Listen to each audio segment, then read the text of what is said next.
Kamala Harris going to the border for a quick photo op. What do you think about this idea? And I said, well, generally speaking, it's not a sensible idea for criminals to go back to the scene of the crime. And that's effectively what she's doing when she goes to the border.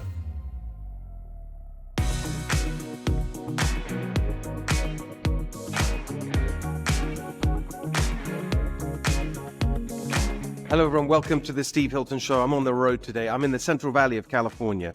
I've had an amazing time visiting our great farms and farmers and the agriculture industry. I've been watching pistachios harvested and figs. It's all just amazing. We'll talk about that another time. So today's show, most of it we taped on Monday, but I wanted to tape this particular segment of the show today, Wednesday, because it is the day after the vice presidential debate between JD Vance and Tim Walz. And I just wanted to give you my take on it. I think it's pretty clear to say, as I said last night, I was actually at the Fresno County Republican Women's Federated big dinner, and we all watched it together. And then I stood up and talked about it afterwards, and I said, is there anyone from the sheriff's department here in the house? Because I need to report a murder of Tim Walz by JD Vance. It was absolutely, clearly a total victory for JD Vance on that purely kind of political sense of who won the debate. But I think it's much bigger than that. It's much more interesting than just that he was so articulate and impressive and steady and calm in his demeanor and looked like a leader compared to Tim Walz, who I don't think I need to be unnecessarily rude about because everyone else has already done that since the debate ended. It was actually the substance of what he said and the way that JD, I think, clarified a couple of things. And he kept, the first big thing that stood out to me, he kept coming back to this very simple framing of common sense versus this. I mean, he used different terms for the other side of common sense, but it particularly arose when they were talking about the expert class, the academic class, the elite, the governing elite, and so on. And it was just this absolutely clear distinction that kept coming back: common sense versus the kind of policies we've been living under that make no sense. And he applied that in so many different contexts and in a very simple, practical way. And I just thought that was a really important thing that he did for the whole country to see. This debate will have a much higher audience than all the interviews he's done and many of the other appearances he makes. And so a lot of people have seen that. And just that framing of, if you like, modern republicanism, this new Republican Party that's been reshaped by Trump.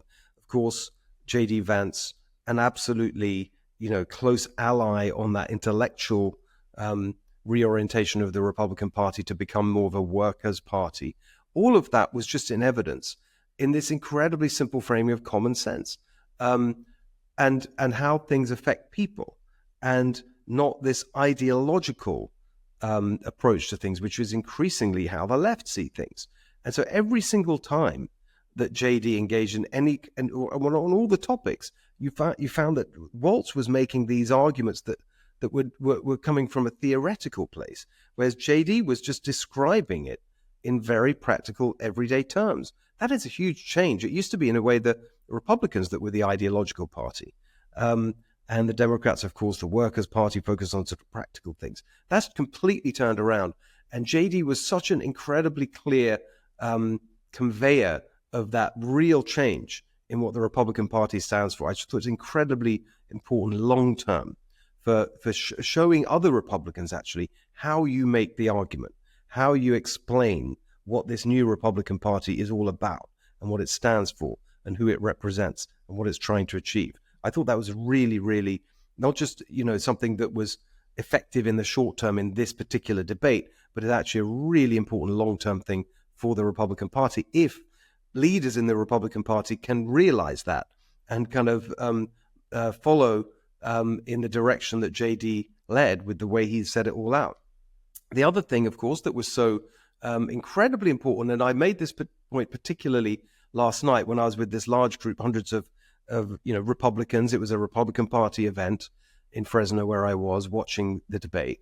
And it was just a really, really important reminder of what success looks like in politics, because he kept coming back to the contrast between the Trump years and the Biden-Harris years. And it was just a really important reminder that actually, when you get involved in politics, and all those people in that room when I was with, they're supporters and they may have volunteered and they may be donors and so on. It was just something that makes you feel very proud when you can just see, yeah, actually, we worked hard to get a particular outcome in an election, and we got the outcome we wanted, and the country was better off on every single measure, as JD laid out. You can just look at the contrast. And so it in a way, it validates all of that work that people do. And, politics can be divisive and difficult, and you get into all sorts of arguments and so on. But it's important to have a moment to remind yourself that actually there are real consequences. And when they're positive consequences from what you do in politics, that's like a good thing. And it made everybody feel good that JD was able to articulate it the same way. And the final thing that was just so apparent was, in the contrast between these two people, was what it tells us about the people at the top of the ticket, what it tells us about their decision-making and what they're really all about. Because what you had with Donald Trump is someone who picked JD Vance because he was the best candidate who captured and was allied with, captured the intellectual argument he wanted to make and the policy argument that he wanted to make, and was an ally in that, rather than going through some political calculation. And you may say, well, that's kind of how the choice of Mike Pence came about. It was before Trump had been in politics. And so there was this whole calculation of, well, we need someone to balance him and appeal to evangelicals and so on. That was the calculation. It was a decision born of calculation, political calculation. This decision for Trump was made out of conviction. Like, who's the guy that is with me, that stands with me, that absolutely sees the world the way that I do, and who'll be able to make that argument really well. And, some would say better than Trump. But Trump, what's impressive is that Trump saw that and it didn't bother him. He just wants the best person. And that shows you something about him. Whereas what you see with Tim Walz there, who was so unimpressive in every way, again, there's no need to go into the details. It was just an unimpressive performance and from an unimpressive person. And that tells you something about Kamala Harris and where she's at. And by all accounts, the reason that Tim Walz was picked in the end was that, he just sort of popped up during the time when she was needing to find a VP and had a couple of rounds of good media coverage because he started calling Republicans weird. And that was the main reason. He sort of got a lot of media attention. That's what we're told. And you saw the evidence of that on the debate stage, someone who's just clearly not very impressive. And what does that tell us about Kamala Harris and how she's thinking about this stuff? That for short-term reasons, someone who's, has a little bit of a viral moment on the media and said, okay, fine, he'll do. We'll make him the vice president. I mean, it's just a real contrast between Harris and Trump on that. So all in all, an absolutely fantastic debate if you're a Republican, but a really serious one, and one that clarifies things for the long term, as well as being a very important short-term victory, given that this is probably the last debate, the last time there's two sides of this closely fought presidential election are going to be, facing each other with a big audience before the election. So if I ask you to think about the biggest policy failure of the Biden-Harris administration, what do you think of? You may think of Afghanistan. That was a specific one-off, disastrous, calamitous decision. I've talked about it many times. I've said that Biden should have been impeached over it. He overruled the military and so on, very much on him personally. But if you think about the whole administration, what is the single biggest policy failure? It's obviously the open border, the total collapse of any kind of control over what happens on our southern border. And so when you see the scale of what's happening, we'll get to the latest numbers in a second. But I want to start our policy conversation today with just pointing out the sheer shamelessness, the brazen shamelessness of Kamala Harris at the end of last week, going to the border for a quick photo op, and then making a speech and saying the following. She said it in her speech, and then she crystallized her message. I don't suppose she wrote it, but her campaign wrote this in a post. I honestly, it's very rare these days, especially when you watch this totally substance-free, ridiculous Kamala Harris campaign, where they're just saying whatever they think is necessary to win the election without any kind of basis in what she believes, what she's done in the past. Even with all of that we've seen in the last few weeks, this one just took my breath away. Here it is. As president, I will secure our border, disrupt the flow of fentanyl coming into the United States, and work to fix our broken system of immigration. Can you believe that? Does she think we're just idiots? As vice president, she presided over opening the border. That's what they did. That was their policy. Disrupt the flow of fentanyl, she says. We've had an absolute explosion of fentanyl in our country, killing tens of thousands of people on her watch.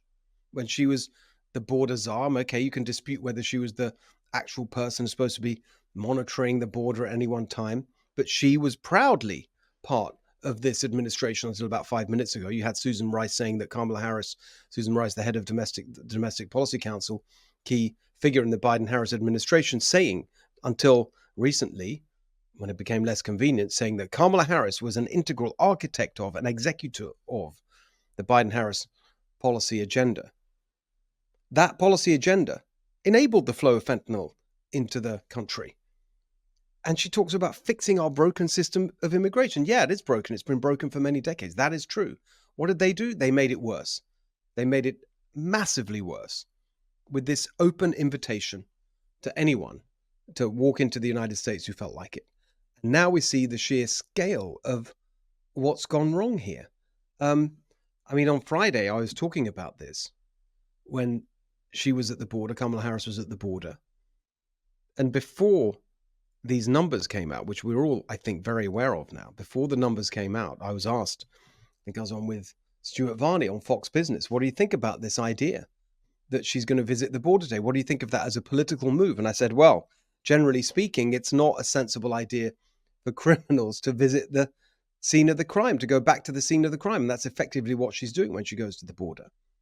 But what we saw then during the day, the numbers that came out from ICE in response to pressure from a Republican member of Congress showed the scale of the crime, the scale of the crimes, to be specific, because we now know, this is data from ICE, that of the, 7.3 million illegal immigrants coming into the United States that they know of, and there's many more they don't know of. These are the ones they absolutely know.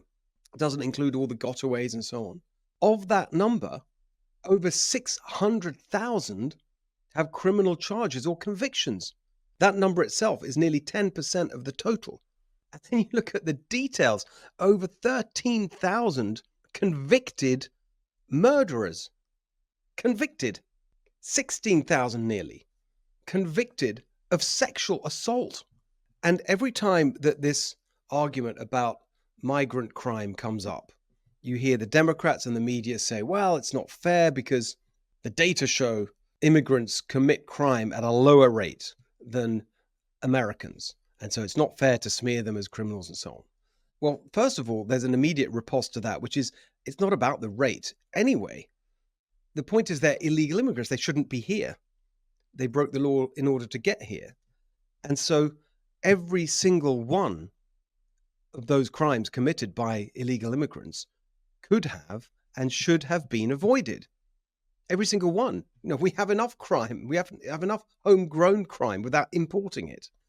So that's the first point. But actually, with these numbers, even that claim that immigrants commit crime at lower rates than Americans, certainly when you look at illegal immigrants, which is this population that these numbers relate to, that claim is now brought into question. And so it's just an absolutely staggering number. Over 600,000 of the people who are here came in here illegally with criminal histories. And the amazing thing about this is that night I watched CNN, their flagship news program, just to see how they would handle this. Caitlin Collins, 9 p.m. Eastern on Friday. The first part of the show, all about this topic, all about immigration, the border, Kamala Harris's visit, the whole thing about something Trump said that day, etc. Not one mention of this new data. Not once did they even refer to it. Never mind put up the data on the screen so everyone could see. So look, if this number was properly reported, the scale of it should be disqualifying. It should be enough to end someone's campaign. But no, she just goes on and makes these outrageous claims about how she's going to secure the border with a record like that. It is just staggering to me, absolutely staggering, that this is where we're at, that you can have this absolutely devastating evidence of massive policy failure, and yet it's just completely ignored. The media lets her ignore it, and then she has the sheer gall to turn around and say she's the one that's going to secure the border, and worse, that blaming Trump, even though he hasn't been the president, saying this is all Trump's fault. I mean, it's just absolutely unbelievable.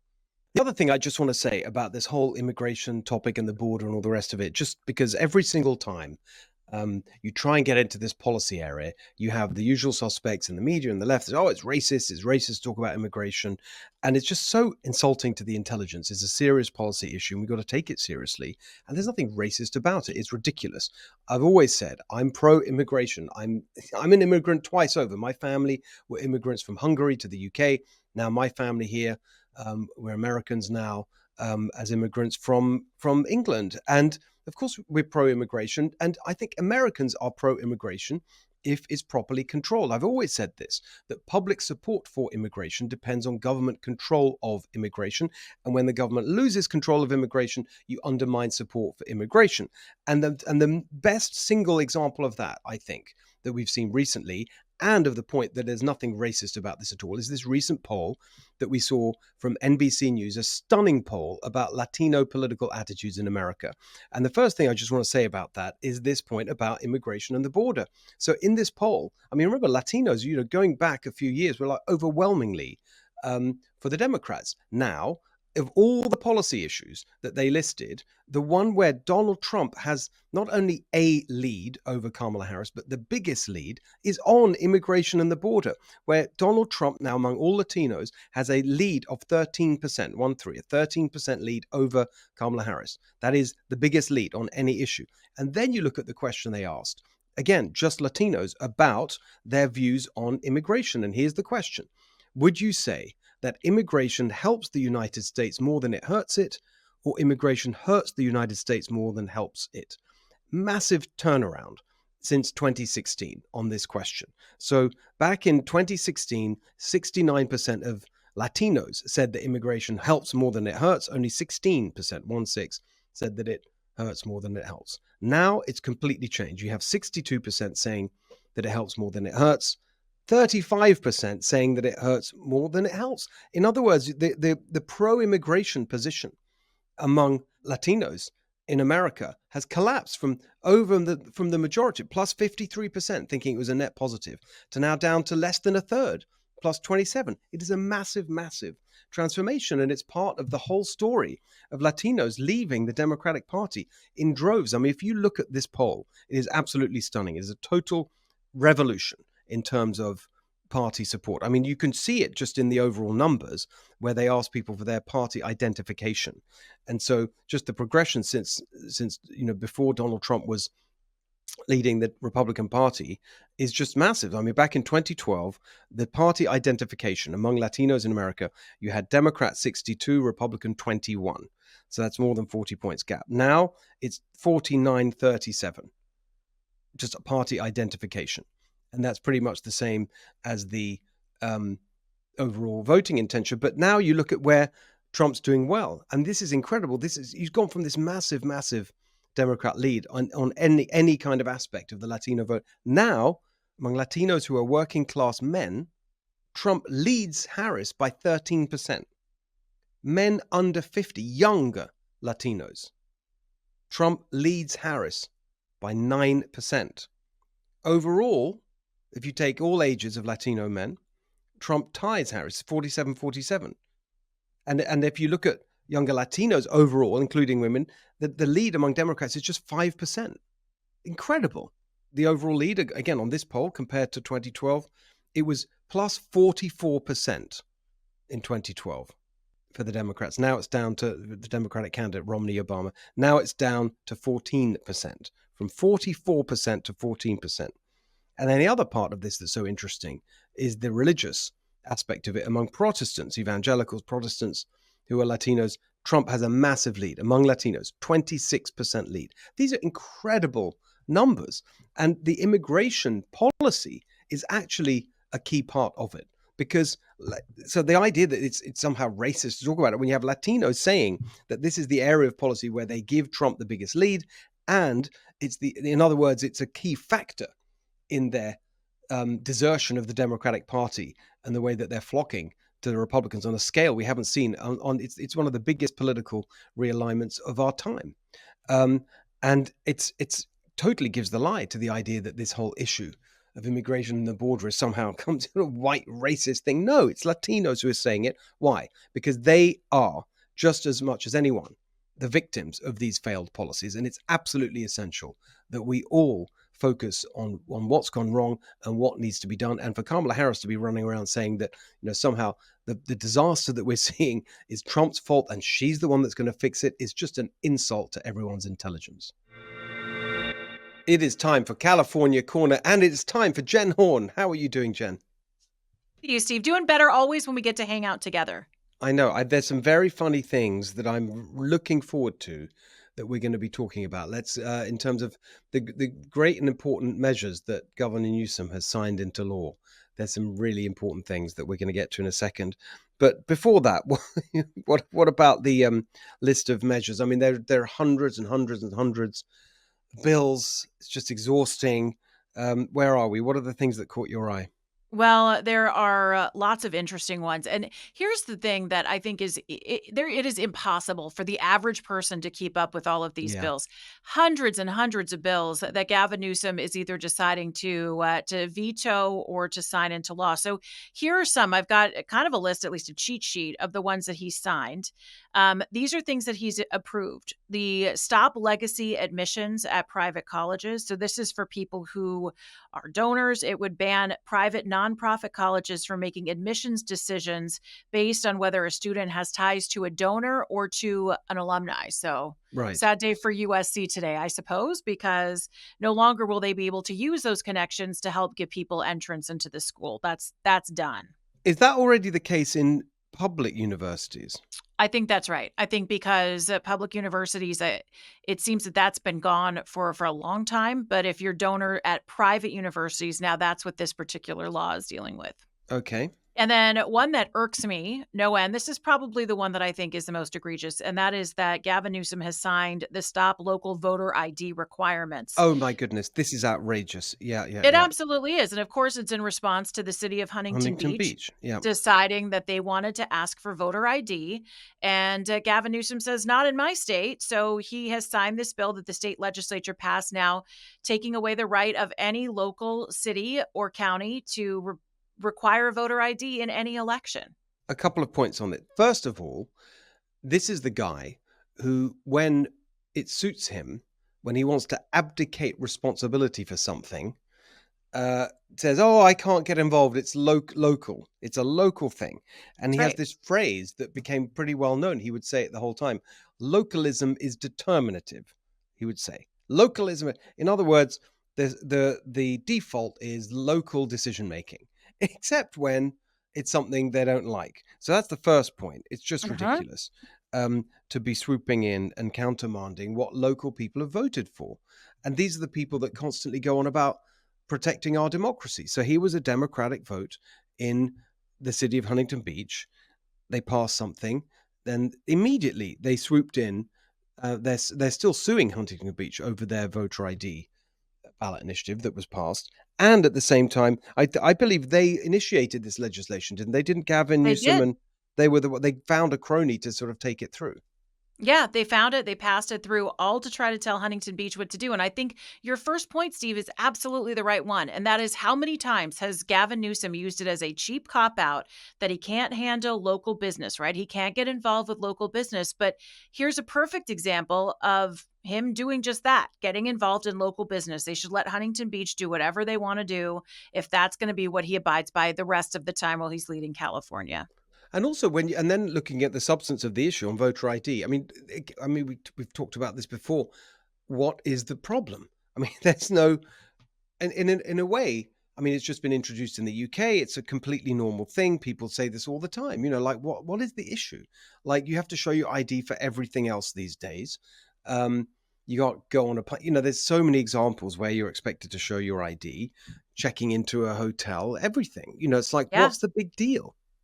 Well, and I think it is so insulting what their reasoning is behind it. And that is, they say that people of color can't figure out how to get an ID, so It's they so are not going to be insulting. able to That's a vote. racist point to make. Absolutely. And that's all they continue to say is that, well, it definitely takes away people of color's opportunity to go.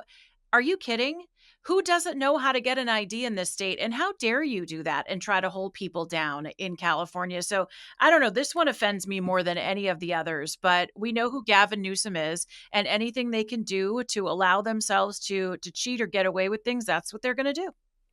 And so what do you think? Is there any comeback on this? I mean, can they be sued for something that's I would imagine that Huntington Beach could try to sue over the law, but, obviously this one worked its way through the legislature, so it would probably be a long drawn out process to challenge its merits. I mean, I noticed, for example, that the guy who, like, the other week, he signed the bill outlawing AI the deep fakes Right. for, based on that video Because he didn't Democrats like. don't like to yeah, Democrats don't like to laugh, Steve. Well, they That's don't what like we've jokes, learned. exactly. So the No jokes. anti-joke bill, um, Right.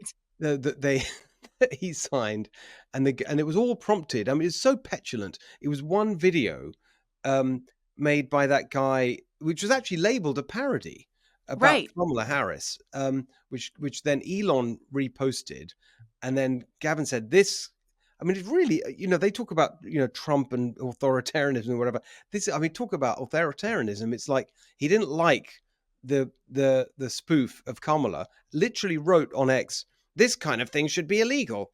I'm going to make it illegal. And they just sort of, that's it, like an emperor. Just, well, I don't like the ad, so I'm going to make it legal. Again, got a crony to take the bill, already signed it. That's the law. The guy who made the video, it has filed a lawsuit against Gavin Newsom actually Rob Bonter, I believe, on Yeah. that bill. Yeah, and I think there's a case here when it goes to freedom of speech because parody is protected. And so I think Gavin Newsom's going to have a tough time defending that one. And how ridiculous. People can't figure this stuff out. I don't know. I don't know what to tell you. All right, so the next one, this is again signed into law. It is a ban on book bans in public libraries. So Okay. no more book bans. It's a ban on book bans. And I, by and large, am not for book bans. I think we should have them all out there. And liberals do it just as much as conservatives do. They go after To Kill a Mockingbird and some of the classics, Huckleberry Finn. Um, all of that stuff is ridiculous, but it is not ridiculous to allow parents to have some say in what kind of material is appropriate for their children at certain Yes. age groups. It's We ridiculous. don't They're need not banned. 4-year-olds to be looking at graphic No, novels depicting any kind of sexual activity. Come they're on. age restrictions. It's like That's saying, right. a whatever rated movie is a ban. No, it's just an age restriction. That's all it is. It's just so preposterous. It's a political campaign. It's like they're banning books now. They just love saying that. It's all about making it seem like there's a whole slew of moms out there who just want to ban books from all of their children. No, it's just let's use common sense. Let's talk about what's age appropriate for our children and let's not over sexualize them and push an 8-year-old into growing up too fast. Let's give them their chance to have innocence for the small amount of time that people are allowed to have innocence in their life. Here's a fun one. This one Gavin Newsom signed. It is to allow more outdoor alcohol and cannabis sales. Oh, okay. Wait, Seems like I like this one. I think I do. Wait, but this is what? Is this on the street? It is at festivals? What's this about? This is SB 969, which he signed, that would let local governments create entertainment zones where bars and restaurants can sell alcoholic beverages that people can drink on public streets and sidewalks. Yeah, I'm basically in favor of this. I'm generally in favor of what the pro fun agenda. I think, um, Well, me too. and I've always had the view that the more I've got a general philosophical point, which is if you give people responsibility, they behave more responsibly. If you treat them like children and boss everyone around, then they sort of fight against that. So generally, my disposition and all this stuff tends towards the more libertarian direction, and just sort of let people, live and let live, and people will figure it out. But of course, you need proper law enforcement where needed, and that's the balance. But generally, the disposition, the expectation, I think, should be freedom. That's my view. Well, and I just look at it. Look, I spent a lot of time in my 20s in Las Vegas, been to New Orleans a few times. I have never felt any more or less safe there on the street than I do walking down a street in Los Angeles where it's not legal to do that. And I look at this also as the homeless people, the unhoused who are out there doing drugs and drinking, they are allowed to do it. Why shouldn't we be given the chance to responsibly drink on the street too, I guess? Yeah, I think that's right. I mean, Is that, that a and I flawed argument?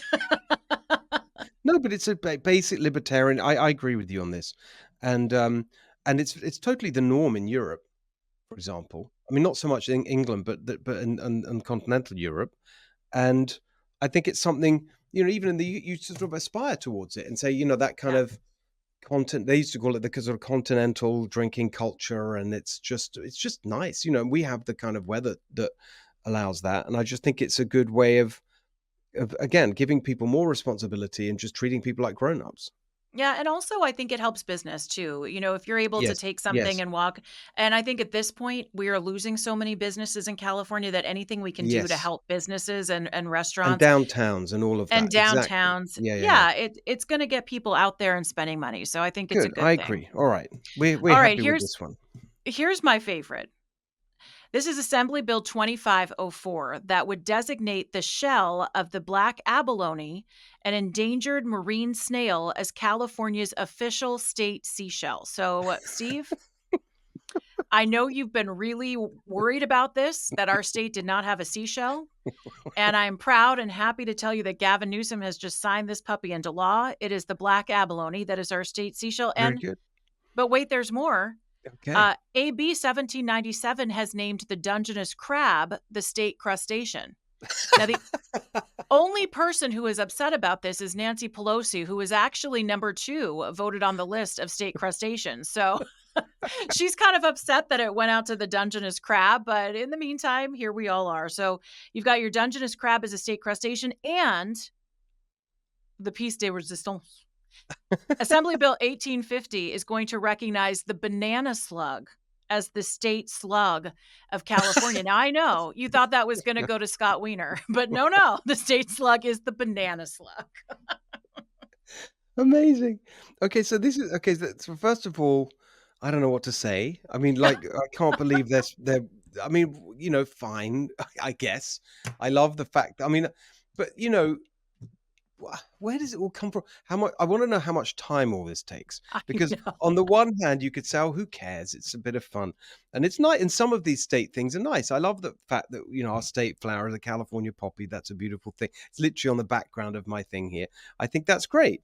Like, do we need to state everything? And then where does it end? And does it matter really? Who cares? But then, well, maybe we should care because it's suddenly like I don't know if there's money spent on it and time wasted on it. I don't know, but then also, I feel slightly sad about it because like the Dungeness crab, that's a kind of food. We eat that. So Yes. is that doesn't feel right somehow? And is the next step they're going to protect it, and then that's the end of eating Dungeness crab, and then all the fishermen who did Dungeness crab season, and I don't know. I'm thinking there's some issues with that. And all that butter that's going to go to waste when we protect the Dungeness crab. I don't know. It is sort of weird. And then you have to wonder because we know politicians, right? And we love them. Some of them are our friends. Some of them come on this podcast, I know. But like, do you think they argued and had debates over whether or not it was going to be a banana slug or a Yes, garden slug? Do you think that was like part of the controversy? It's bizarre. It seems a little obscure, but I guess they have to work on something up in Sacramento. banana slugs are amazing, by the way. Like we see them a lot on the hikes around here.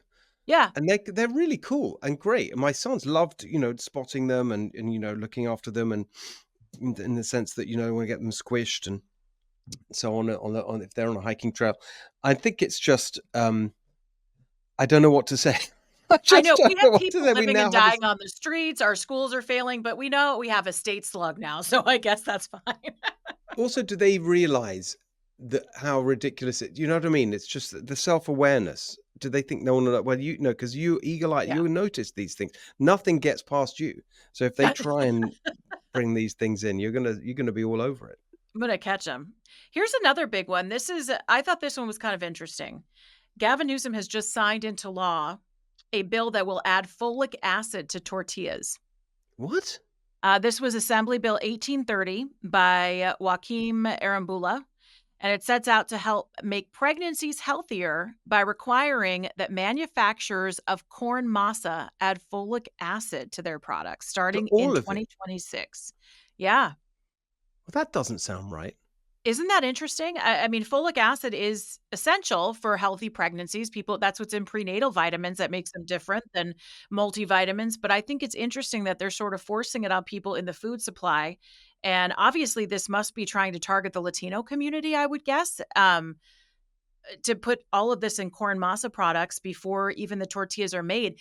I don't know how I feel about this. I mean, I'm not opposed. I'm not anti folic acid by any stretch, but it is interesting that people are going to, that you could have the state legislature in California demand that manufacturers put elements into food. I think that's right. That's the part of this I don't understand. Again, obviously, I feel very strongly about public health and that, we spend, and that's why I'm really excited to see that whole agenda being really elevated on the political conversation through RFK Jr. at the national level, RFK Jr. and all his stuff he's been arguing about Make America Healthy Again.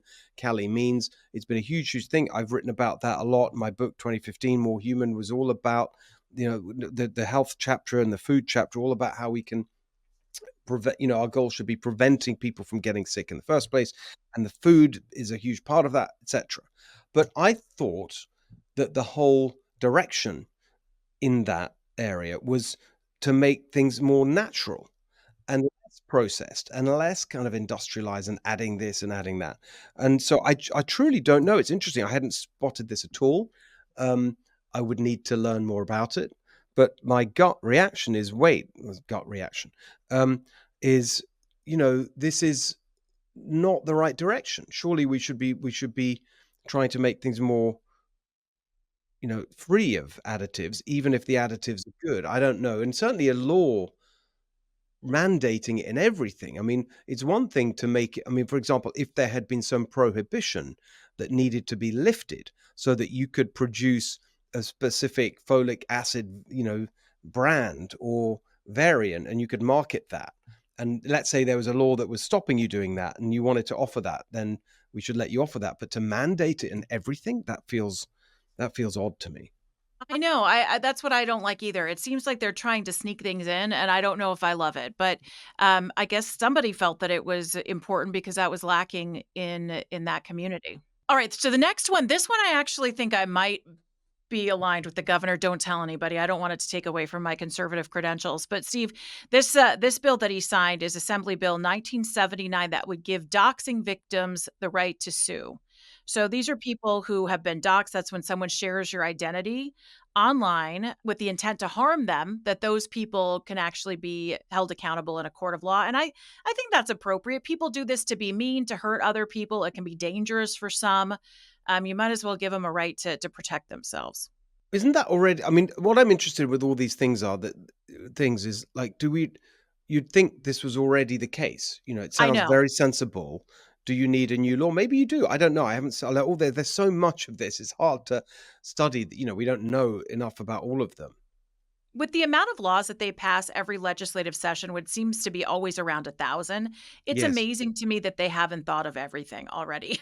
I don't understand. I think that's why they go to the banana slug because they're like, I don't know what else we should do. What else can we cover? There's Exactly. It reminds me of it's that so a friend much. of mine back in the day. He used to tell me that his was it grandfather. He had sort of old Jewish grandfather who said, one of his favorite retorts when he was sort of spouting off about something. Um, and he said, well, you should write that down while you still know everything. Right. What a classic. It's true. Write it all down since you're a know-it-all. All right, state What I mean, legislature. but you're right. Like, there's so many. I mean, it's 1,000 a year. Like, it's just amazing to me. At some point, you run out. All right. He also signed into the exclude medical debt from credit reports law. So that takes off medical debt from your credit reports. Pretty easy. This one I don't love. I think we've already become very, very pro tenant, not so much landlord. And I'm not saying that landlords are the end all be all, but give tenants more time to respond before eviction. During COVID, you set up a lot of people, a lot of landlords for a lot of failure by giving away too many tenant rights. Seems to me it's very hard to get anybody out. And I don't know if you need to add more time to the eviction process. Well, I think that's exactly right. You've got a real a set of things that are actually making people discouraging people from from either building or renting out properties, and that's actually putting up the cost of rent and housing for people. Yeah. So a lot of these things are well intentioned or sound like they are pro renter, but they end up being anti renter because they raise the price. Yeah, and even and I think just anti-California because you have so many people that just get caught into spaces, and we already talk about a housing crisis. If you have someone who is ready to go and ready to be a good renter, why are we wasting time with the people who aren't keeping up their end of the bargain? So, Gavin Newsom giving more time to those people for evictions.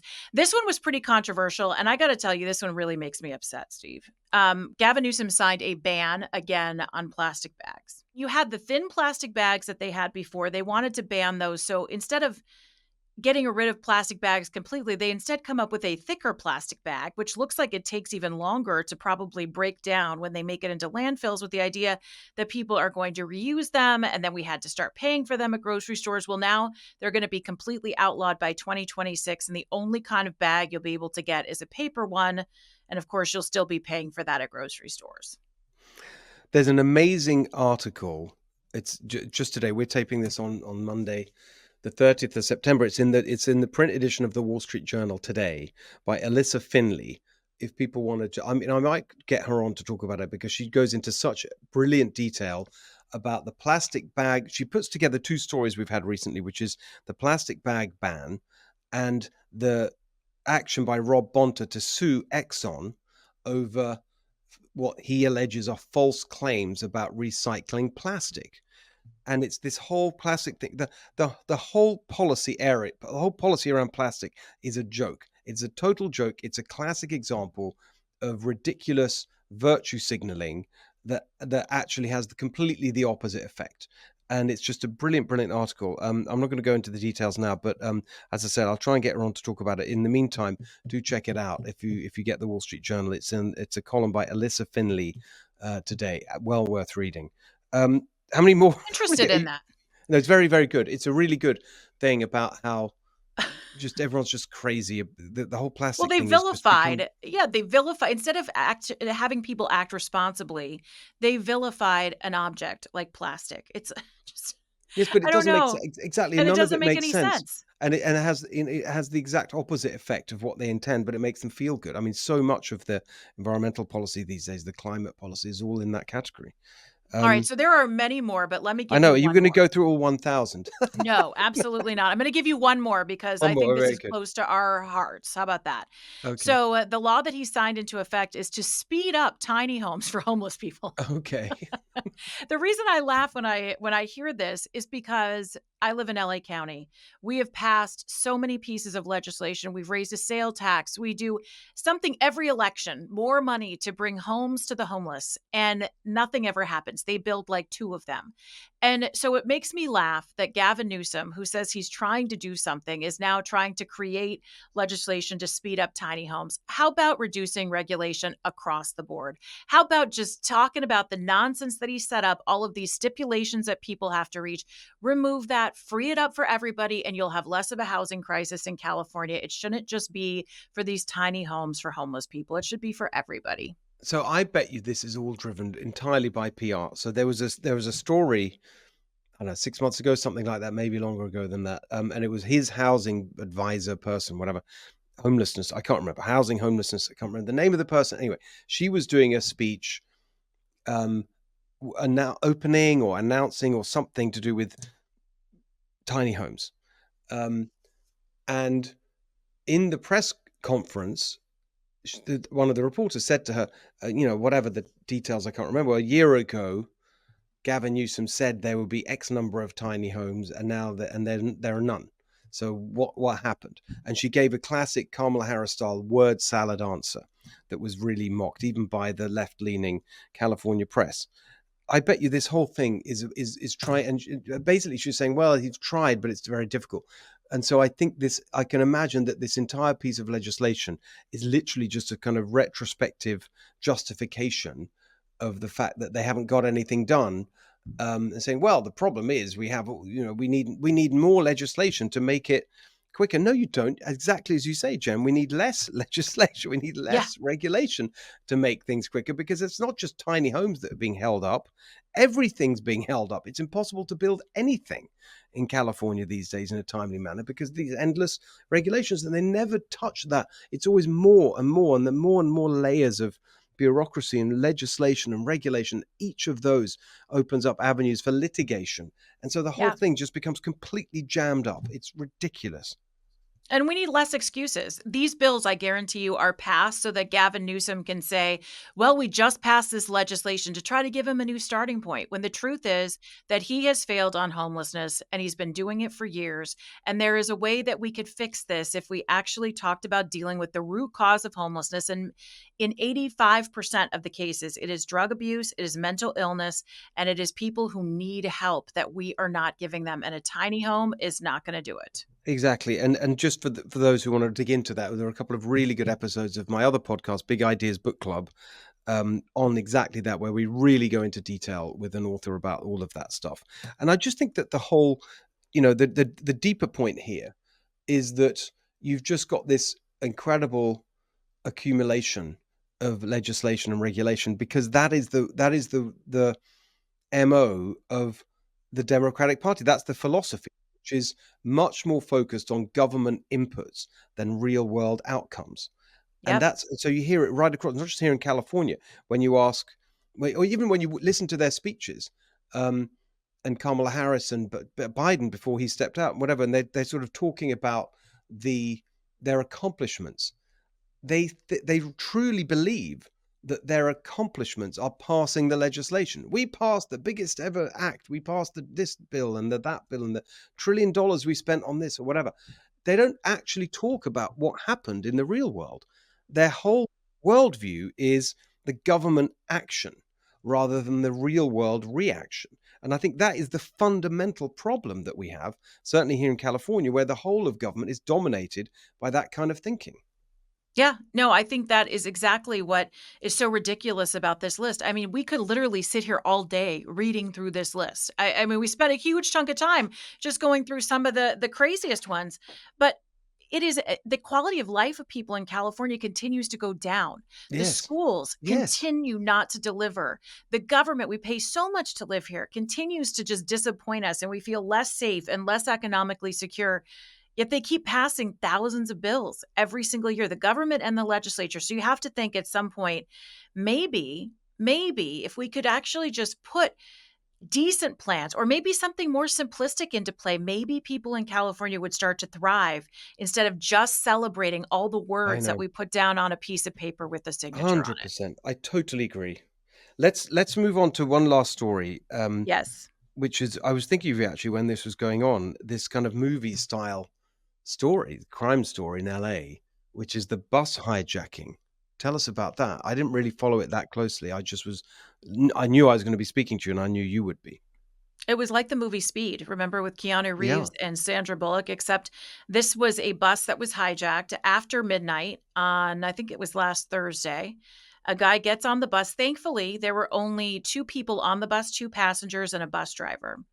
The guy gets on the bus with a gun, holds the gun to the head of the bus driver and tells him to drive. And I guess during the altercation, he ended up shooting and killing someone on the bus, one of the passengers who we've now found out has been identified as a guy who has a family, who worked at Dodger Stadium as a Oh parking my attendant goodness.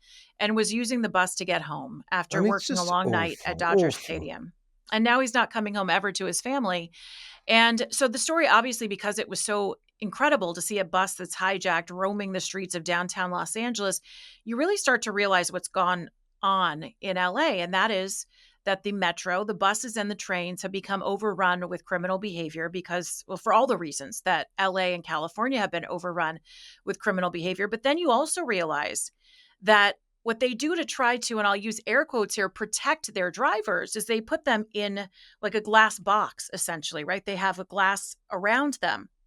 But what you don't realize is that those glass boxes are not bulletproof. So this driver thinks he's going to get his head blown off and has no other choice but to drive. Finally, when this bus comes, when put down a spike strip, I believe, and they were able to get the guy off the bus. The driver's okay. The other passenger's all right. Of course, this poor man is dead that worked at Dodger Stadium. Lamont Campbell is the suspect's name. He gets arrested. They keep him. They don't let him out on bail because he's now murdered somebody. But he was supposed to be in court today, Steve, and he told officers, "I'm not going." He wasn't going to go for his arraignment.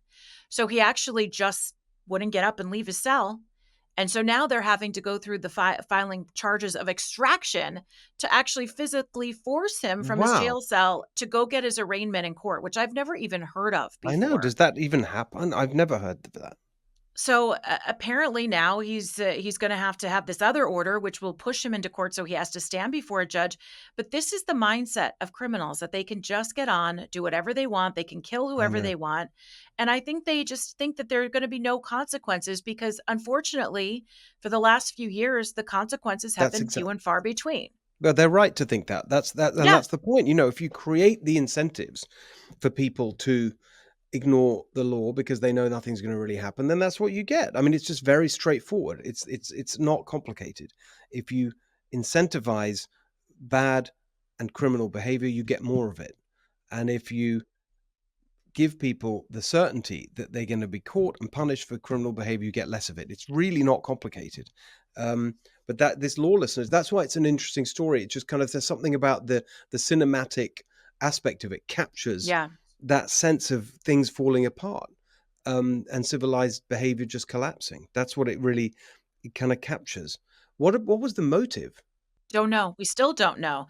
And, maybe there wasn't any. I mean, that's what's so crazy right now about LA is after midnight, you have so many people. And I don't know if this person was homeless or not, but you have so many people who are out of their minds on drugs. Who knows what their motivation is.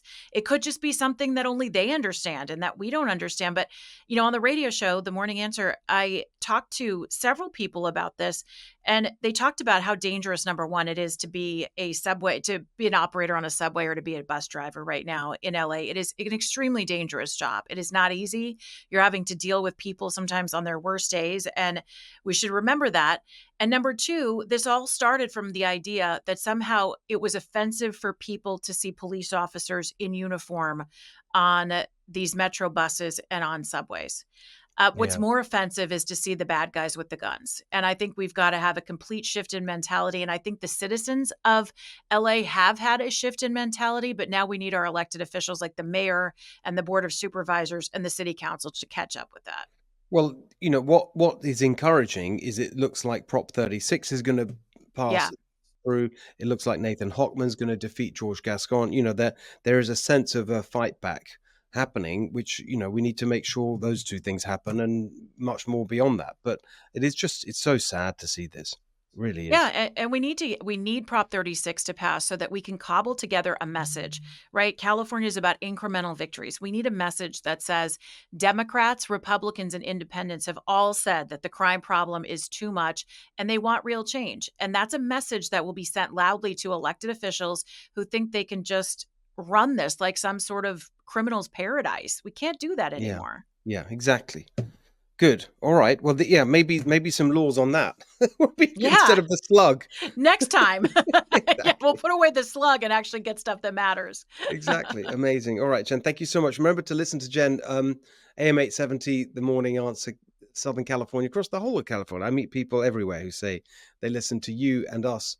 I'm with you on Friday mornings. Looking forward to That's that. See you back here very soon. Thank you, Jen. Thanks, Steve. All right, joining us today for Candidate Corner, our friend Josh Hoover. You've met Josh before. We wanted to get him in this crucial period before the election. Josh, you're in one of the most competitive assembly districts. You're really, really at the front lines of the fight to restore sanity in Sacramento, if we can imagine such a prospect. For those who haven't met you before, Josh, tell us a little bit about yourself, the district, and how things are looking in your race. Absolutely. Well, thanks so much, Steve, for having me on. My name is Josh Hoover, representing the beautiful 7th Assembly District, which is here in Northeast Sacramento County. I have the cities of Folsom, Citrus Heights, and Rancho Cordova, as well as a number of other parts of the unincorporated county. We have been obviously hard at work. We I guess, sort of shocked the California political scene in 2022 because we beat a 10-year Democratic incumbent, someone that served in leadership in the state assembly and had $4.5 million to spend. We were able to, our little David and Goliath campaign was able to muster a huge victory of about 1,300 votes. Wow. And it was by the way, how much money did you have? I think we were able, with the help of the Republican Party, we were able to put together about $1.5 million dollars, but we were still It's still an outspent. amazing number if you think about it. Like just for an assembly race, like the amount of money that, I mean, I guess their money comes from the unions and all the rest of it. Yeah, certainly. I mean, the party helped fund them as well, right? The Democratic Party has vastly larger amounts of dollars than the Republican Party in California. But at the end of the day, I think we actually spend it better because we really have to be very targeted in where we focus our resources. So you won last time, and now you're defending the seat. Who's your opponent? So this cycle, we're running against a new candidate for the assembly. Her name's Portia Middleton. She's a Citrus Heights City Councilwoman, and she's never run for state office. And so, yeah, it's going to be interesting because we obviously are the incumbent this cycle. But you talk about restoring sanity in the Capitol, and we can talk about, some of that as well. But the first step to restoring that sanity is to protect the gains that we make every year, right? So it's really critical that we win the seats that we already have, and then hopefully pick up a few as well. We have a really targeted goal at getting rid of the supermajority in the next few years. And in order to do that, we have to keep the seats we have and win some new ones back, which we have a shot to do this cycle. So when you say the supermajority, I mean, let's remind everyone, I mean, I talk about it the whole time. It's 62-18 right now in the assembly, isn't it? 62 Democrats, and you are one of 18 Republicans. Is that still correct? That is correct. So 62-18 is correct. I would say we're currently at 17, mostly just because of a resignation of Assemblymember Vince Fong, who went to Congress to take Kevin McCarthy's seat. And so we're currently at 17, but that seat is a solid conservative seat that we'll have a conservative in, which is good. But yeah, 18 is kind of where we're at right now. We have the opportunity this cycle, I think, to protect the ones that we have, and then also to pick up maybe even 3 more to help cut into that supermajority, which is 27, by the way. We need to get to 27 seats in order to eliminate that supermajority. I mean, that just feels like it's a hard task. And I want to talk about the your view of this imbalance in a little bit, but I'm interested in just your sense of who the 3 are that we, because they'll be pretty well known to our show because we feature the key candidates like yourself and others as often as we can. So who do you think are the 3 best shots that we have? Well, right now, I think the 2 that I think are looking the most promising are likely Christy Bruce Lane down in San Diego.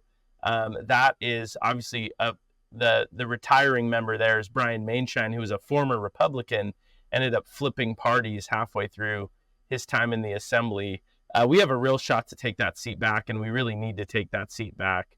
One of the other ones that I find really interesting is we have a chance to take out another incumbent in the assembly in Esmeralda Soria, who is she is currently running a really tough race. She actually lost the primary to the Republican candidate there. Yeah, that's Joanna Garcia Rose. Joanna Garcia Rose. And so, those 2 seats I think are the most promising.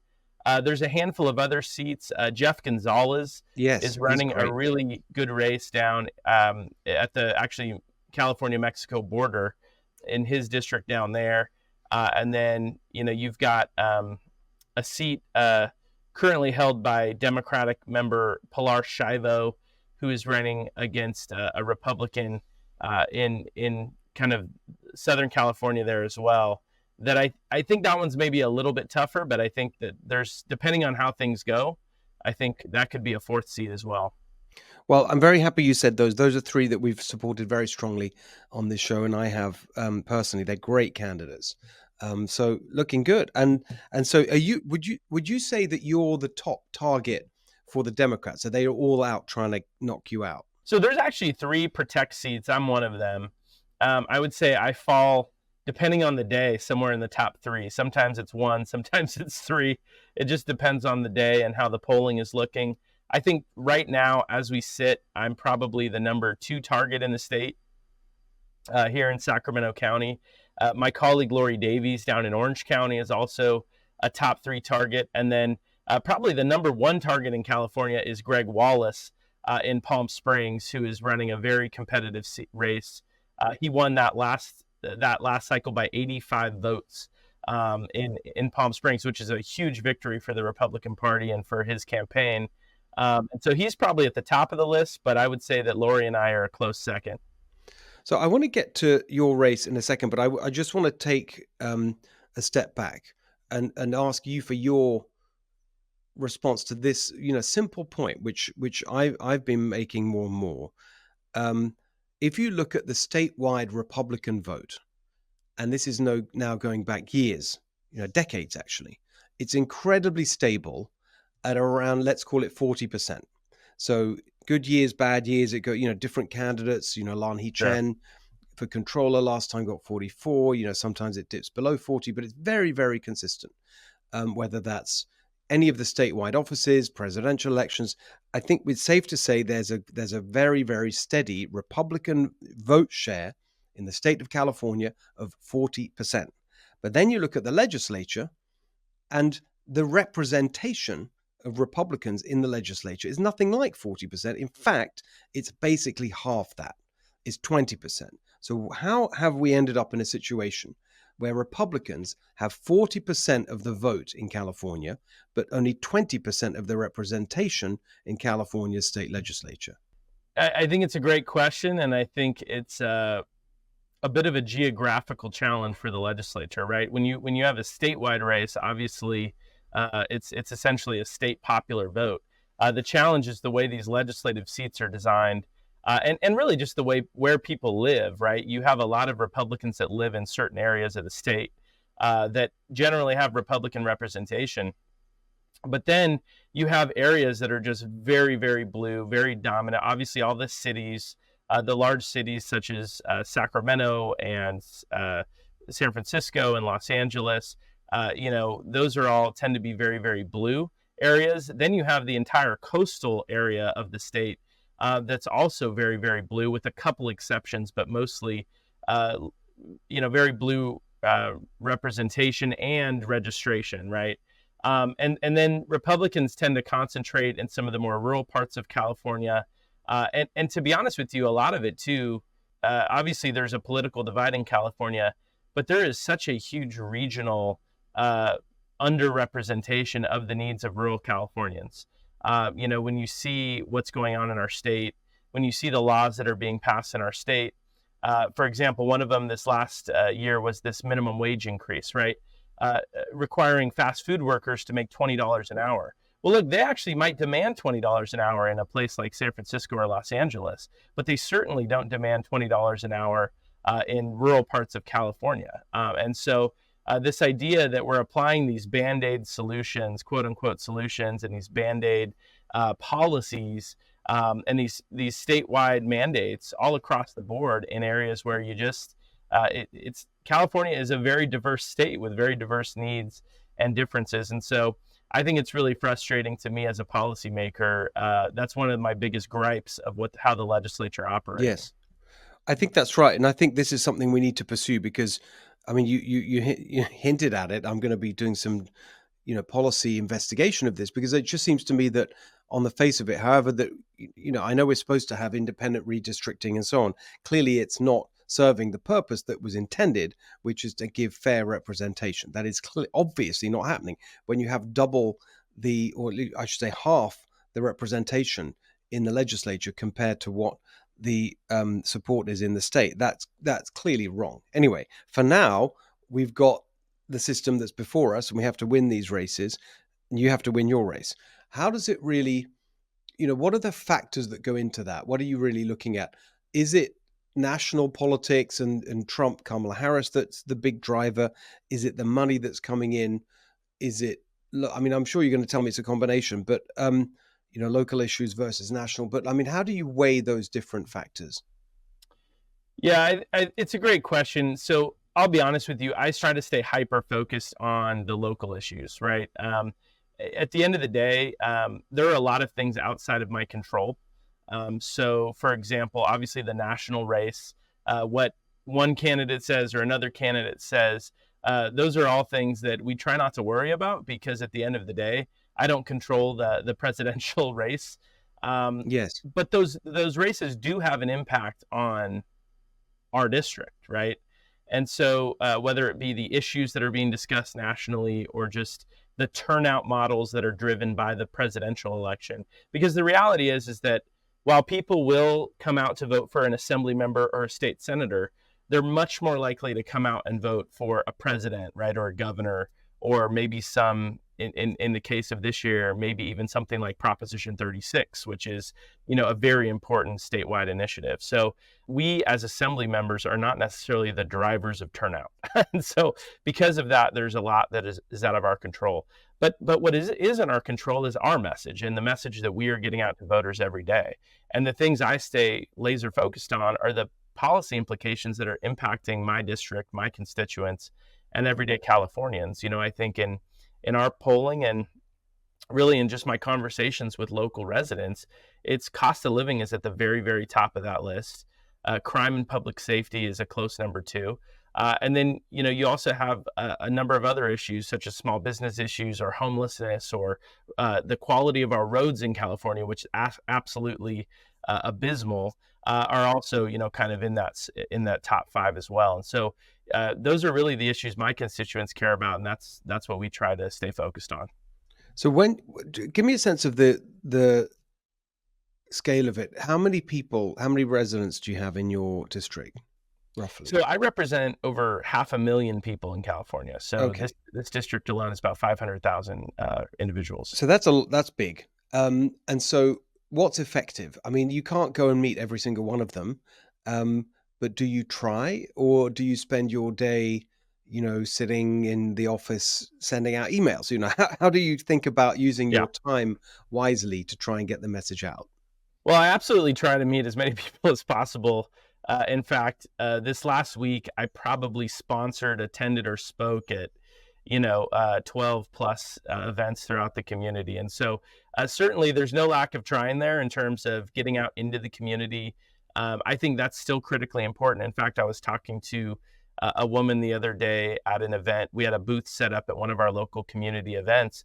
And she came up to me and just said, thank you for actually coming to these, because we don't actually see a lot of our representatives actually show up to this. They usually just send staff or, send assistants or something like that. But I really do, to the extent that I'm able to, be at everything that I can be at in the community. But in addition to that, it's really critical that we fund. This is why we fundraise, right? Because we need dollars to actually get outreach to the people that aren't going to be at those events. And so that includes sending mail to people's houses, sending text messages, making phone calls, printing literature so we can knock door to door. We're also obviously funding some very large media buys on radio and TV locally. And so all of these ways, and social media ads as well. So all of these things kind of combine to form a strategy for touching as many voters as we possibly can with our message. I mean, it's an important point to bear in mind. I mean, people listening to this, particularly if they're not in California, might say, well, it's a sort of state legislator, it's not a particularly, inverted commas, big race compared to the presidential race or whatever. But hang on, California is the fifth largest economy in the world. We're by far the biggest state. And so this is the parliament for the country of California. And if you think about it in those terms, it's incredibly important. And it's no wonder that you have that many people, and it's a big and expensive undertaking to try and reach people. And it's a really important race because, as I point out to people the whole time, most of the bad things, and sometimes good, but like these days it tends to be bad, that affect our daily lives in California as individuals, as families, as businesses, as local communities. So much of it comes from Sacramento, some combination of the legislature and the executive branch with all its agencies and bureaucracies and so on. And so what happens in the legislature is incredibly important. I actually think it might be the most important of all the branches of government, at least for the impact it has on everyday residents. I mean, you obviously have, and I love and appreciate my local city council members and school board members. I think those are critical decision makers at the local level that are making really big decisions in those particular communities. But then, when you look at Congress and you look at the presidency, there's so little that they can actually do to immediately impact your life. And at the end of the day, it's also harder to get a hold of them, right? My office is open every day. You can call us anytime. We will help you with problems with the DMV, the EDD. That's pretty much what a lot of people don't realize. We don't just vote on laws. We also help constituents every single day with problems with the bureaucracy, right? And that is really what I feel the job is most important about the job, is helping constituents deal with that. But then when you look at the decisions that are made at the state level, I cannot tell you how many mandates we have passed just in the 2 years that I've been in the assembly, on environmental requirements or manufacturing requirements, that at the end of the day you may not think they have an impact on your life, but they do drive up the cost of everything in this Exactly state. right. And it makes everything that you buy more expensive, whether it be the gas that you buy or the taxes that we raise. And it is just so incredibly important that we have people in the Capitol that are willing to say no to some of this crazy stuff. I know, and the scale of it is incredible. I mean, just the sheer number of bills that come out of the legislature seems to me a problem of its all of its own. I mean, just the scale of it. The governor just finished acting today, actually, on all of the bills. So today is the deadline for the governor to sign bills. I want to say, yeah, I'll have to see if I can find the number over the next couple minutes here, but we're talking about hundreds and hundreds and hundreds of pieces Yes, of new I mean, he was. legislation. I agree with you. Like, I remember we did the show. I don't think it was last week, maybe the week before, and at that point, he'd already signed or vetoed some, and he Yeah. had. I think he's at that point. I don't want to say halfway through it, but certainly in the process, he had another 911. I remember because it was 911. He had nine. They announced he had another 911 to deal with. I just think this is nuts. It's Yep. completely ridiculous. Yeah. So he signed 1,000 bills. He finished signing over 1,000 bills this week. He actually vetoed 189, which is always nice to hear. Sadly, one of them was mine, but Well, then I no. want to hear about that because it's a very good one. I shared that on social media because Yeah. it was and in fact it became a story. I remember. In fact, that's right. I gave you a shout out on Stuart Yeah. Varney's show on Fox Business on Friday morning because they raised it. They said that your bill, which would have required accountability for the money spent on homelessness in California, and I mean, I'll ask you to talk a little bit more about it, but he vetoed it. That was a Yep. national story. What was your bill aiming to do, and why do you think he vetoed it? Yeah, incredibly disappointing news last week. This was a 2-year journey here on this legislation, and we went through a lot to get it to his desk. We started in 2023 with putting forward a bipartisan audit of homelessness spending in California. I think you and I have talked about that in the past. We got strong bipartisan support for that. And the auditor came out with their report in April of 2024 and basically said, number one, we've spent nearly $24 billion to solve homelessness in California, taxpayer dollars, over the last 5 to 6 years. We've seen a 32% increase in our homeless population during that same period of time. And most troubling is we don't know where most of that money went. So we can't even measure its effectiveness because we don't know where most of it even went. And so that was the auditor's findings. They also recommended that the legislature change this, that we actually track the dollars that we're spending, measure the outcomes of those dollars. Really not a groundbreaking concept, in my opinion. So we put forward the legislation to do that. I can't tell you how much work it is for a Republican legislator to get accountability legislation through a supermajority legislature with bipartisan support, but that's what we did. We got it through every hurdle possible in the legislature, and last week the governor decided to veto that legislation. Now, in his veto message, he claims that we're already doing enough when it comes to accountability, and he says that he already signed another bill that'll do something similar. At the end of the day, though, I don't think that what the action he's taken will go nearly far enough. and just extremely disappointing to see him double down on his failed approach to homelessness. So let's dig into that a bit, because the interplay between your bill and the auditor's report is that the auditor was giving a headline, and is that the what's it called, the Bureau of Auditor? What's the actual organization? So it's just the state auditor. It essentially, yeah, we have essentially an office that audits by request from the legislature, can audit any bureaucracy, any dollars that we spend in California. Is this different from the controller, the state It controller? is, yes, yeah. So it's a separate office. Actually, Feels like they sort of do the same thing, though. Yeah, so the controller has a bit more of a financial focus. The auditor is really there to dive into, they can dive into state issues. They can also dive into local government. I mean, they have a pretty broad reach depending on what they're asked to do. So am I getting this right, that they produced a kind of overview of the whole expenditure and said, look, we just don't know where this 24 billion went. Whereas your bill would have gone all the layers below that and actually said, right, so the audit wasn't like, okay, this program worked, this program didn't work. It was just like, we don't know. The money's been spent and we don't know what happened with it. Whereas you're saying, okay, right, let's specifically track the individual programs. Is that a good summary? That's a good synopsis. So the auditor did mention a couple programs that they felt were doing a decent job. But overall, their findings were that we don't know where most of these billions of dollars are going. And that I think is what's most frightening and frustrating to taxpayers in California. Our bill would have essentially said, if we spend any more money on homelessness moving forward, we have to track where those dollars are going, and we have to measure whether or not they're being spent effectively. Now, in my opinion, there's a lot of policy changes that need to happen in addition to that. But the accountability piece is really the first step to figuring out what is effective and what's not, right?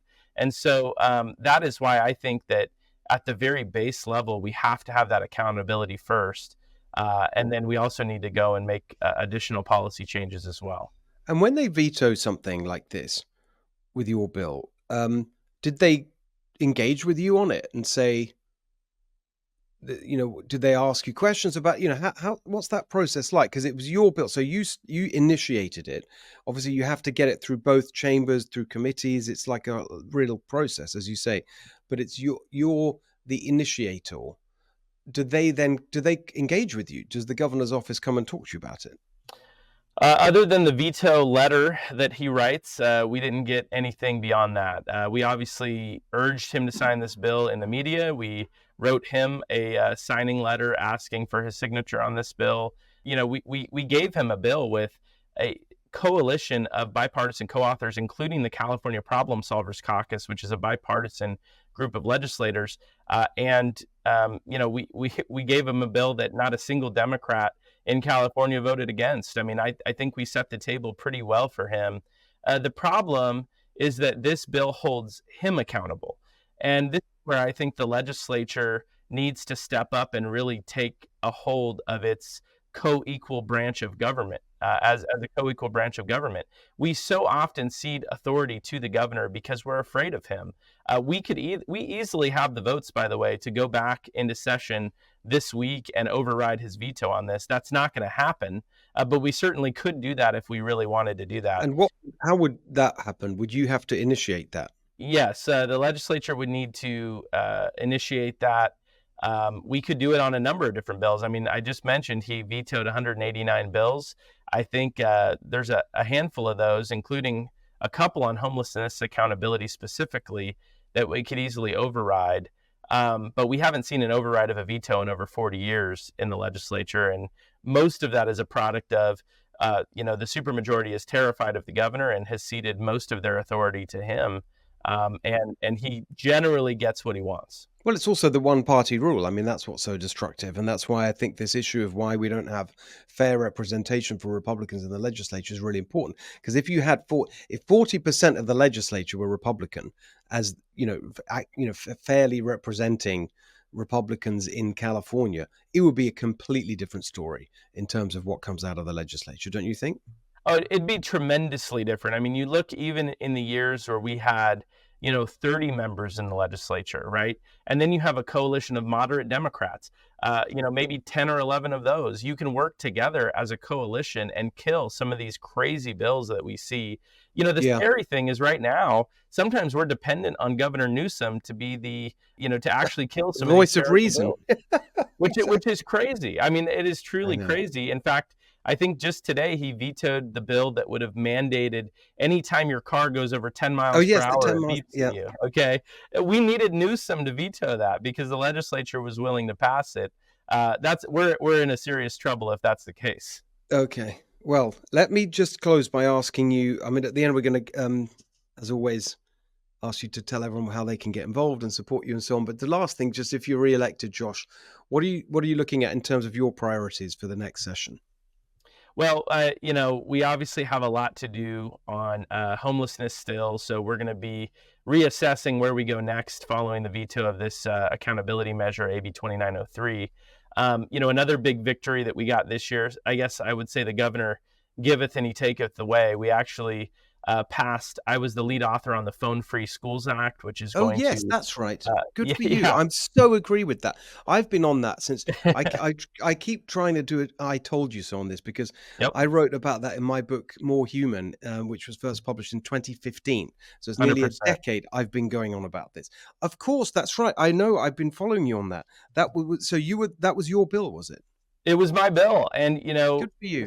shockingly, it's probably one of the biggest bills I may ever get signed. I mean, it's going to have tremendously huge impacts on our students in California. It essentially requires every school district in the state to pass a policy that limits smartphone use during the school day. And I think it's incredible. I mean, you've written about this. We've had, Jonathan Haidt, who wrote The Anxious Generation, a NYU psychologist, has written substantially about this topic and about just the mental health and the bullying and the suicide rates and the depression rates and the anxiety rates that are really a product of the ubiquitousness of smartphone use among young people. And this is really, I think, going to be a key at least getting them off of them during the school day. Incredibly important for our kids, and was really appreciative that the governor actually did sign that bill. And we had a number of Democrats on that bill as well. Strong bipartisan support. Amazing. Good for you, Josh. Of course, that slipped my mind because I was focused on the homelessness one because that was a bit earlier that he signed that. Great. That's fantastic. You see, this is why. So, I'm sorry, I interrupted you. So you think No, it's more on fine. homelessness? If Yeah. you're back there after the elections, homelessness is going to be a priority. What else? Well, so in the short term, obviously upon reelection, we're going to be diving back into homelessness and, finding ways to bring down some of these ridiculous energy mandates, the cost of living increases, the gas prices, all of that stuff that we've been seeing in California. We're going to be working to tackle that. But at the end of the day, in the immediate term, my goal is also to get Proposition 36 across the finish line. Yes. The voters finally have a chance to weigh in on the what I believe has been a disastrous results of Proposition 47 that decriminalized a number of things across the state, really led to the increase in retail theft that we've seen across the state. And the other thing I really love to point out about Prop 36 that a lot of people don't realize is this is going to have a huge impact on our fentanyl crisis in California as well, because it's going to increase penalties, give more tools for law enforcement to actually hold fentanyl dealers accountable in California, which is a hugely important crisis that we have to address. And by the way, that the legislature has refused to address. They killed some of my legislation on that as well. And so really, really important that we get Prop 36 across the finish line this year. And that's kind of where my focus is at in the short term. Fantastic. So, Josh, let everyone know how they can get involved and support you. Obviously, you are exactly the kind of person that we need to be sending back to Sacramento. Oh, 100%. And Steve, as always, thank you, for having me on the show. People can reach me at hooverforassembly.com. So that's our website. You can go hooverforassembly.com. You can go there to learn more about what my beliefs are, but also to support the campaign and learn more about the race itself and the district. It is incredible. I can't tell you how much it means when I get emails of just everyday Californians sending support our way. we could not do this without their help, and we're going to need every dollar that we can to make sure we can get across the finish line this year. But that being said, you can also follow me on X at Joshua_Hoover.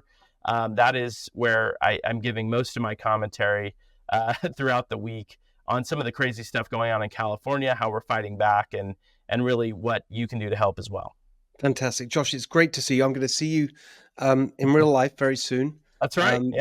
Before Lecture Truck, trying to help you out. And good luck with everything. We'll see you soon. Thank you, Josh. I appreciate it, Steve. Thanks. All right. So here's something I want to get off my chest this week. It's this clip that you may have seen. It's been doing the rounds. It's from Bill Maher's show this week. This person called Fran Lebowitz, who I'd never actually seen. I've read about this person. She's a very well-known kind of socialite, New York, left-wing person, but I don't really know too much about her, but I've read about her. I've never seen her speak before. She certainly has an interesting way of speaking, and I found it interesting watching her. But the point that she made here about the Supreme Court was just absolutely stunning. Let's watch the clip. It's not even a court. It's only a court in the sense that the court of Louis XVI was a court. You know, I mean, basically, it's a harem, okay? It's a harem. It's Trump's harem. So I always feel sorry for the 3 real judges on the court. You know, I know a lot of people have jobs, not me, not you, and you have to go to work every day, and there are people you don't like at work. But can you imagine having to go to work every day? Alito? You have to go to work with Alito, with Kavanaugh? You know, I mean, it must be horrible. So what Biden should do, not that you asked, but when they passed that law, the Supreme Court passed that ruling, you know, where they said, you're not the president, you're the king, which is what that ruling is. You can do whatever you want. You can never be, you know, held responsible. I thought, you know, Biden's still the president. No one seems to notice, but Biden should dissolve the Supreme Court. Dissolve the Supreme Court? I'm the president. I'm the king now, like you said, and go home. Okay. Good to see you're centrist.